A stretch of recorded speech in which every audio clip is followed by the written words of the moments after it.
All right, welcome everyone. We're Semblance of Sanity. I'm Caleb. I'm Jacob. And we're here for Symphogear, Season 5, Episode 5. Men with guns have thwarted song. Damn it. We're just about to handhold. Yeah, and, they have no one to defend them back at HQ. Nope, that's right. No one there is strong Ruruda. Yeah, exactly. Could Genjiro, make all of those people squeal with, like, a flex of his pecs? Yes. But... What are you talking about? We squeal with his flex of his pecs. Of course, that's a given, right? Right. But to have that effect even on the enemy, it's something else entirely. Or even your friends that turned out to be, working for your, dad? Dad? That is also Tsubasa's dad, but then it's the bad guy. Yeah. Hey, point is, this increases the percentage likelihood that we will get some Ro fight the power because, come on. They were right about to, just end a whole season's worth of conflict in episode 4. Jacob, don't you know Symphogear has taught us that the asshole old men are actually right? Like, they actually... No, you can't... I don't think even Symphogear will gaslight its way out of this one. I think we're going to find out that he was actually trying to defend Japan all along. He wishes that he was Lord Genome, but he's not. Right. He's not. We kind of do need a Lord Genome, though.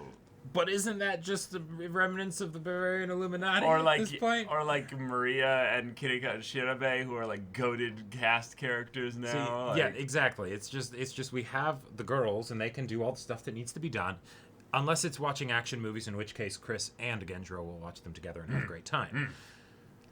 But yeah, where were we? What were we talking about? Yes. We got shit at home and we got to figure this out before we can handhold. So let's get that shit done. So y'all, without further ado, let's get into it. All right, everyone, now be sure to go check out the reaction portion of the video in the description below, then come back here for the discussion.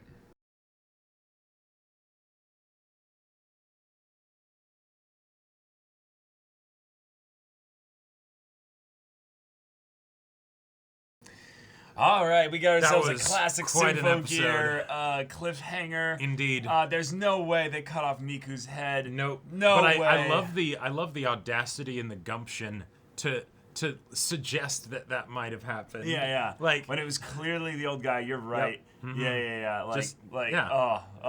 Jacob and I were talking about this during the in-between part, and he's like, "Nah, they pulled a Grey Worm here. Yep. He goes to cut off the head, and it's the." Cuts off the other people, and it's just yes, wonderful. It's a Game of Thrones reference, but yeah. So there cool. you go, and that'll because he's useless. What does he do? Exactly, it's something. He was just there to find Elf 9 so that they wouldn't have to go where is she? It's I have special access to info. I can just exactly bang, bang, boom. There but we then go. Also, yes. So he was helpful in that regard. But then the reveal of I'm going to show myself, is so that we can have this cliffhanger where then it's oh no, someone died, and then okay, it's him. But then also to further the whole conflict thing of okay, if we are going to doubt old McGrumpy Pants, we need some proof. Oh, right. Hey, the proof is gone. The proof is dead. Well, the proof is dead. Yes, as far as that it's him involved. But since he's involved via an official organization, Elf 9 and Miku can be oh yeah, no, the investigator straight up just led the lady right to us. No, because they're never going to see them again. They're going to probably not. That's the idea, is that they'll then take them to the secret facility that they're building and stuff, and be all right, cool. And now Elf 9, you're going to be helping us work on this thing here, and probably this is where it's probably going to be the twist that they're actually good guys. Is that it's look at this is what we're trying to do. Oh, right. Oh shit, And one of the there were a few things that this episode did that I really liked. One, the action was great, and all that stuff. But yeah, mainly Tsubasa's transformation, both in the literal and non-literal, where we get to see the effect that the events of earlier in the season had on her and still have on her, because you don't forget about something like that. And that is done in the same exact episode where we get the insight into these characters and who they are and why they care about each other so much and all of that. Right. All near the beginning of the season, which is very much appreciated. And so then it's the thing of Tsubasa is not going to forget about that. Hibiki is going to do her thing of, I will hold their hands and everything, and that could potentially create some conflict with Hibiki and Tsubasa, which would be a lot of fun, and it will make the befriending of them, assuming it does succeed and happens and all that stuff, that much more meaningful because it's not just the arbitrary, no one has a problem with this. It's one of your closest and oldest friends has a very big problem with this, understandably so. Yeah. How are you going to handle that, Hibiki? Yeah. Right? So I'm very much on board with that. And then on top of that, we got the stuff with Miku. Yeah, and the Miku stuff in combination with that is something that I just really like because, well, if you're going to use an effect of the story being one that's gone along for so long and this one relationship has kind of had a static nature to it the entire way through. When it's the heart and soul of the show. When it's the heart and soul of the show, having conflict that's brought into it can be one of the most jarring things if it is not properly built up. But this is the entire show. So it doesn't require any build-up. It's just right there. All Miku has to do is go, have you been watching the last 4 seasons? Yeah, exactly. I have been through so much shit watching you nearly die over and over and over again, and it's all my fault because I brought you to that damn concert. Oh, if you want to make this about like feelings and stuff and whether I understand them, yes, bitch, I know exactly how she feels. And I just wanna point out that this is such a wonderful character growth moment for Miku because early on, first season, takes out the book, being honest with yourself, puts it back. Now she's being honest with herself. The fact that she mentioned that she blames herself because she was the one who took Hibiki to that concert, I don't think she's ever mentioned that in the show. She has never brought that up. No, and there's a reason why is that they probably never thought to do that until now. But it is something that is, like, as far as if you're going to introduce elements that recontextualize things from earlier seasons and earlier material and stuff, this is the way to do it, right? Because it's completely in line with the kind of person that Miku is. And so, she hasn't said anything because, well... because what do you do when you're dealing with Hibiki? She felt bad about the fact that she keeps missing out on opportunities to spend time with Hibiki, obviously. Right. But the specific aspects of, that moment, I brought her there. I feel guilty and awful because I did that. Right. That's more of I feel like the specifics that her growth as being a character who can be honest with herself means that she's had enough time to reflect to realize, oh, wait, my feelings, not with regards to just like the relationship with Hibiki and her in general, but like specifics of like, hey, is everything good? No, it's this not. area right here, I've kind of pushed down. And I like the idea that in a lot of ways it's not something she would want to actively address throughout the show. The only time it would come out is in an outburst, when she's like, wait, Hibiki, you're trying to cheer her up. She just saw, a bunch of her fans get slaughtered, one right in front of her. Any other way other than singing. Right, like that is the... you're an idiot and I love you, but that is the worst idea you've probably ever come up with. I love that. I love that Miku is calling her out on it. Tsubasa is like, no, it's fine. I would have been feeling this no matter what place we went to. It's the idea. But Miku's like, no, you be honest with yourself, Tsubasa. Right. It does matter. You are not doing well. I can tell. And then Elfman, who's just been casually here, like, I finally know how to. Oh, nobody cares about my feelings. And it. All right, fuck me. I guess I know Tsubasa's dealing with this shit, but all right. But another thing that I want to point out is that from a writing standpoint, we have now set up character conflicts arc for this season for our three core characters that we had from the very beginning of the show, in addition to having a better understanding of the 3 antagonists. And that is so good to have because and even Hibiki being like, hey, Miku, we'll talk about this later. I want to continue this conversation, right? Yeah. It's showing that she knows that, like, hey, this is another distraction, another interruption, one of those things that, Miku's had to put up with so much.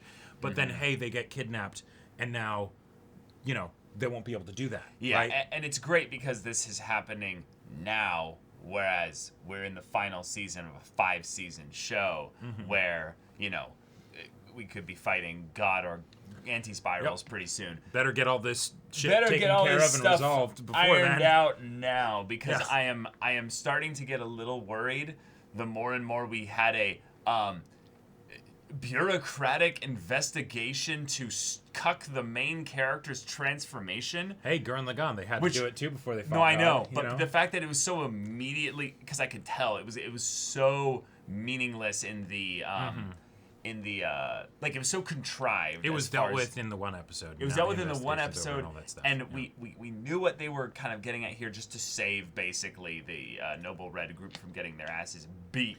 Which, to be fair, I do kind of like that. I don't. I think Hibiki could have just grabbed Vanessa and be like, all right, we're going in. Like, sure, that too. Yeah. It's the kind of thing where I'm like, no, this is contrived as fuck. It's fine. I don't care.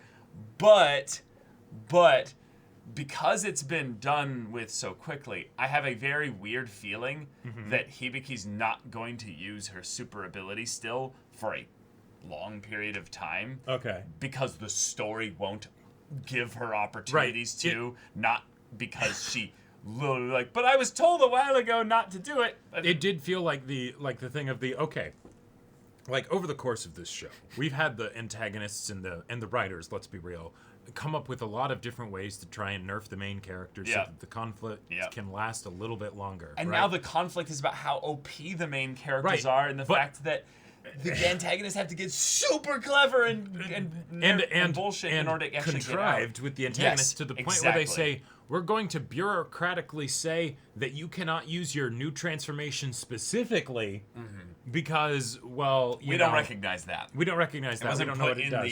The paperwork investigation. Right. That's now, hilariously funny. It's hilariously funny and stupid, but at the same time, with the shit that we saw Tsubasa do this episode, and the shit that we see Chris casually do whenever she fires off her 10 billion rockets. No, that was that was all put in the report. Yeah, exactly. It's a very detailed report. Right, exactly. Well, more just the idea, like, okay, Tsubasa brings down a skyscraper. It's like, I mean, like, we've never seen our characters do that before. No, there's a reason for that. She's never thrown overpowered abilities at casually a single person in a city environment. Tsubasa is probably one of the cleanest as far as wanton destruction goes. And also, it's something where the other characters don't know that she's being, illusioned, right? Yeah. Into thinking that it's like a bigger enemy and a very personal enemy and all that stuff. So they just see like a random noise and then she just wrecks a skyscraper and they're like, Tsubasa, you're not feeling so good. Yeah. You okay, boo? What's going on? Of course, Maria is the one to be like, Tsubasa. At least the show is kind of just acknowledging all the ships and just being like, yes, we ship all the things. And Chris is the only one that doesn't have a ship, I guess. Chris is just too... you know what? She did have a ship with Tsubasa originally, but then it got replaced. Chris is just too dang popular to have a ship. We have to leave her for the fans, basically. I straight up could see that being the logic behind it. Yeah, it's just the... No one else is good enough for Chris. Right, exactly, because Chris is literally like the white-haired, big-tittied, like... constant explosions, like one of all of them. So I mean, I couldn't see anyone basically being like, well, willing to put up with Chris. No. Well, no, that Hibiki and Miku shouldn't be a thing. Right. That Kirika and Shirobe shouldn't be a thing. So it's really just the remaining three girls. Exactly. And Maria is just a better character. I'm sorry, than like the other two. So just I'm sorry. It's more just the fact that a lot of the guys in this story piss me off, and Tsubasa's arc that was really cool earlier got absolutely shit on. But anyway, this is a really cool setup for some better stuff with Tsubasa to bring her back up, in my opinion. Because I'm really excited for her to process this stuff with Hibiki and herself. Because Symphogear has fantastic action, fantastic music, all that stuff. But where it really shines is when, in the midst of all of that, it has the the quiet moments between the characters that are so wholesome and fluffy and wonderful and all that stuff. And now we gotta have a good old fashioned rescue mission. Y'all, thank you so much for watching this episode's reaction and discussion. If you want to see the next episode's reaction and discussion right now, though, go check out the link in the description below for our Patreon. You can get an early access there. You can watch full-length timer reactions there, and all this comes with Discord access, so you can chat with us in the community there about this show, about anime in general, and also be sure to check out our Twitch channel. We do streams every weekday. The info's in the description. Yeah, so if you have that interest, you will see it there. But until then, we're Semblance of Sanity. I'm Caleb. I'm Jacob. And we'll see you all next time.